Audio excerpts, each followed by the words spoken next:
and welcome back to my channel. Today I'm going to do a quick video, but it's going to be super useful for so many of you. I get asked about how I organize my patterns often because I would say I have at least, I don't know, maybe 2,000 patterns that I've collected over the years. And so I got tired of having to search for the pattern envelopes, so I sort of developed this system that works for me, and I thought I would share it to see if it works for you. Okay guys, so this is basically what I do. I buy a box of these little envelopes. This is the 9x7 size. And then I buy a box of clear sheet protectors. And what I've done is I started these binders that I could sort of look through. And I'll show you those in just a second. Basically what I do is when I get new patterns in, I take them out of the envelope like this. I always keep the instructions and the paper pattern together, and then I place them inside of this little envelope here.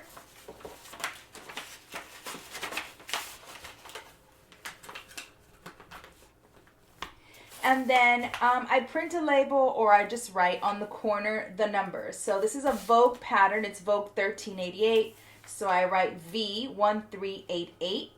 And then I take the pattern envelope itself and I place it inside of my sheet protector. That way it's clear and I can see easily in the back any information that I quickly need to refer to, like the fabric, the yardage, the size, all of that stuff is contained here, which makes it easier for me.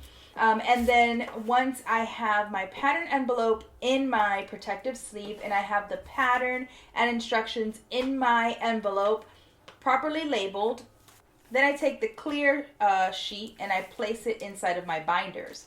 And so what I do is I have several different binders based on the style. So this is example, this is my wardrobe one. So I have one for wardrobe, I have one for my dresses, I have one for bottoms, which will sometimes include both skirts and pants.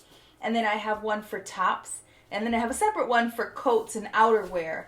So what I like is that when I go to the fabric store, I like to sit and sort of look through the catalogs to find patterns. So I wanted that same experience at home. So what I do is whenever I am looking for something to make or I'm looking for a specific pattern, I can pull out my wardrobe binder and I can sort of just look through it like I would at the fabric store.